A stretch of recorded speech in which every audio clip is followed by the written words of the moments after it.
Olá, meus amigos, sejam todos muito bem-vindos ao nosso canal. Tagliaferro tem feito denúncias contra o ministro do Supremo Tribunal Federal, Alexandre de Moraes. Tagliaferro, que é ex-assessor da Corte Eleitoral, tem mostrado que existiu sim uma manipulação nas eleições de 2022, que claro, a gente já sabe, mas dificilmente naquele período a gente poderia denunciar. Agora fica o risco.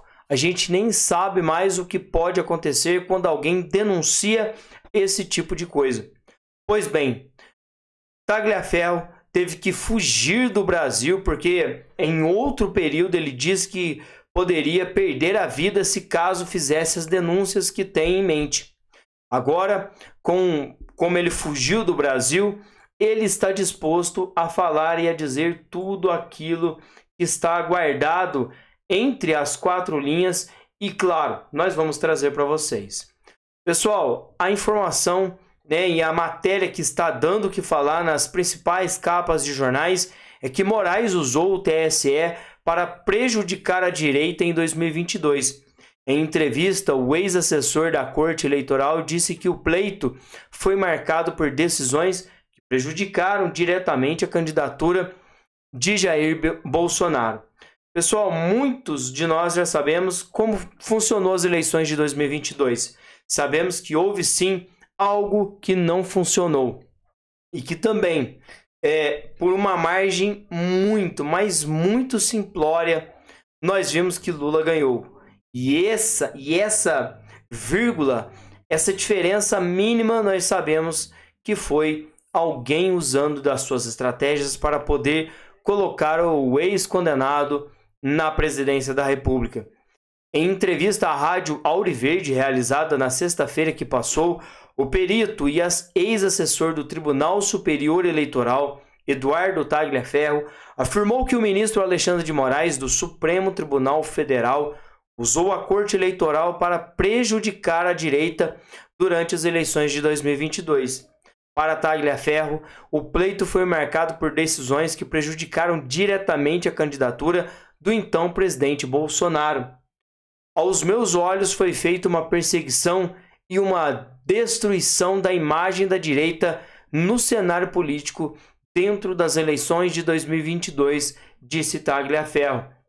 E só lembrando e pontuando aqui que Tagliaferro foi ameaçado por alguém, de que se ele falasse qualquer coisa que aconteceu durante as eleições de 2022, ele poderia não estar respirando no outro dia. Tagliaferro citou como exemplos a proibição do uso pela campanha de Bolsonaro de imagens do dia 7 de setembro, do funeral da Rainha Elizabeth II e da celebração que relacionava Lula a ditadores. A direita foi tolhida do seu direito de fazer uma campanha transparente, de mostrar a sua cara. Tagliaferro também explica como funcionava o trabalho do TSE e como tudo isso tem vindo à tona. Ele também relatou que o trabalho da assessoria especial de enfrentamento à desinformação, que foi criada lá em 2018, depois que o ministro Dias Toffoli passou o bastão para Alexandre de Moraes, setor no qual esteve vinculado, se limitava à produção de relatórios com base em pedidos recebidos por grupos de WhatsApp. Esses documentos eram encaminhados ao gabinete do Alexandre de Moraes, responsável pelas decisões. Era assim que era feito, relatou ele. Chegavam pedidos de fulano, e os alvos, com o tempo, eram sempre os mesmos, declarou ele. Tagliaferro negou que houvesse monitoramento contínuo nas redes sociais pelo TSE, alegando falta de servidores para esse tipo de atividade. E ele disse que não tinha um cara olhando todo mundo. O que existia eram ordens determinadas pelo ministro. E pessoal, nos últimos dias, Tagliaferro foi nos principais podcasts, nos principais meios de comunicação, falando e denunciando o que está acontecendo e o que vai acontecer nas próximas eleições. Ele deixou muito claro que tudo isso não é coisa, né, da boca para fora. E lembrando que Tagliaferro, sim, era um ex-assessor de Alexandre de Moraes, tudo isso foi comprovado. Não é um ninguém dando ou ganhando, querendo os holofotes, mas alguém que esteve presente, participando do dia a dia do ministro Alexandre de Moraes. Também, na entrevista à Auriverde, o ex-assessor de Alexandre de Moraes afirmou que os ministros determinavam que servidores apagassem mensagens trocadas em grupos ligados, né, ao programa que eles criaram para essa investigação, a EED, e com pessoas envolvidas na elaboração dos relatórios.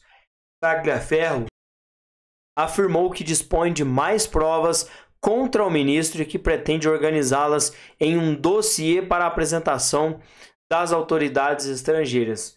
E aí, pessoal, é que mora o grande perigo, e tudo isso pode vir à tona contra ele nesse momento em que o ministro já está sendo atacado de todas as formas por Donald Trump. O deputado federal Eduardo Bolsonaro afirmou nesta semana que autoridades dos Estados Unidos estariam preparando um pedido à Interpol pela prisão do ministro do Supremo Tribunal Federal, Alexandre de Moraes. Segundo ele, a medida faria parte de uma ofensiva internacional contra o que classificou como abuso de autoridade e perseguição política praticados pelos magistrados contra opositores do governo Lula. Já foi mostrado também para vocês, eu trouxe em outro vídeo, mostrando que os mais de 16 deputados da União Europeia estão já fazendo um pedido, protocolando um pedido para que Alexandre de Moraes também não tenha acesso à Europa. E assim, gente, ficaria restrito e Alexandre de Moraes não poderia sair do Brasil, ficando igual ao Bolsonaro, só que sem a tornozeleira eletrônica, porque aí ele não poderia dar os seus discursinhos nos Estados Unidos, na Europa e em outros lugares do mundo, como principalmente Portugal, que é reduto, né? É um reduto muito grande do ministro Gilmar Mendes, Barroso e também de Alexandre de Moraes. Nós vamos continuar acompanhando estas e outras informações, mas o que esse ex-assessor está aguardando ainda vai piorar mais ainda. Foi só o começo das principais notícias que ele tem para trazer para o Brasil e para o mundo. Já eu volto com muito mais informação. Se inscrevam, deixem o seu like e ative o sininho das notificações.